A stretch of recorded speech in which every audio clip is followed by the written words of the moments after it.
Hey there, welcome to Health and Wealth Explorer. So today I have a short story to share about something that happened last week that got me thinking about functional fitness. As you've probably already guessed, the story has something to do with climbing a tree, but before I jump in, let me quickly introduce myself.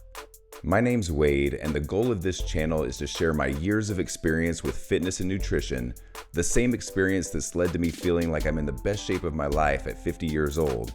To share that experience with you so that you can improve your health and reach your own personal fitness goals, whether in your 30s, 40s, 50s, or beyond.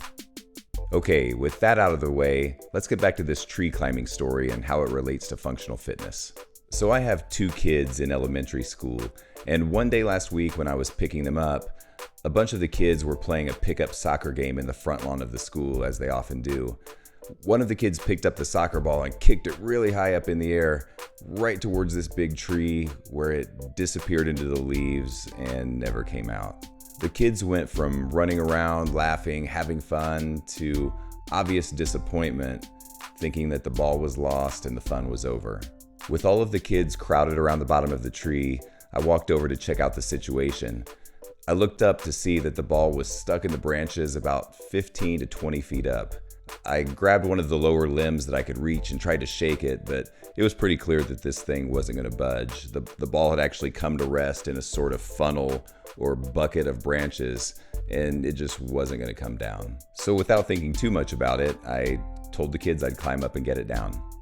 After giving the tree a quick once-over and seeing where I could get grips and footholds and planning out a general path up through the branches, I jumped up, I grabbed one of the lower branches that I could reach, pulled myself up into the tree, and started climbing. It only took a minute to climb up to where the ball was, but as I was climbing, I could hear some of the kids down below saying things like, "He's Spider-Man," which I thought was pretty funny. And once I got up to where the ball was and grabbed it and tossed it down to the ground, the kids were cheering and some of the other parents that were there were cheering. Some other parents even came up to me afterward and said how awesome they thought it was that I climbed up the tree to get the ball. While all of that felt nice and I was happy that I was able to save the soccer game for the kids, what really stuck with me and got me thinking was that I didn't really feel like it was that big of a deal. I mean, I knew there was some level of danger involved in climbing up into a tree, but I knew without question that I had the strength and the physical ability to do it, so I wasn't really concerned. But it did seem like a big deal to other parents there. So later on, I started wondering how many parents would be willing to climb a tree to get a soccer ball down. And beyond that, how many parents would be physically able to climb a tree to get a soccer ball down? I could tell from the reactions of the other parents there that they never would have considered climbing that tree, or they just didn't feel like they could.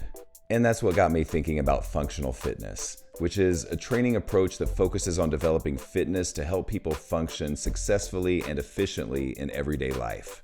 Functional fitness training will typically focus on developing strength, endurance, mobility, and flexibility, and will include a lot of compound movements like squats or pull-ups or push-ups that work multiple muscle groups. So what does this have to do with climbing a tree? Well, climbing a tree obviously isn't part of my everyday life. I mean, I can't even remember the last time I climbed a tree before this. But I think being functionally fit means being able to handle whatever physical demands your daily life throws at you. And because I do stay functionally fit through my regular practice of Brazilian jiu-jitsu and through active participation in a program called TACFit, I had no problem climbing a tree when that's what the situation required. Now, I'm not saying that everyone should go out and start climbing trees, but wouldn't you want to feel like you could climb a tree if you really needed to? Don't give up on your fitness. Don't think that as you age, there are certain physical activities that you shouldn't perform or certain physical abilities that you just don't have anymore.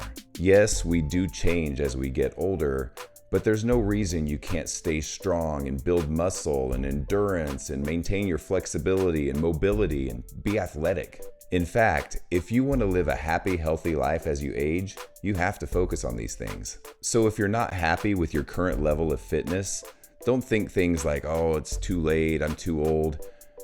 Just take action and start making positive changes. If you're not sure where to start, I have a video that outlines 5 tips to improve your health. You can start there. Just take action, focus on building functional fitness, and be ready to climb a tree. Thank you for checking out this video. Hopefully you found the information helpful. Please don't forget to like and subscribe, and we'll catch you next time.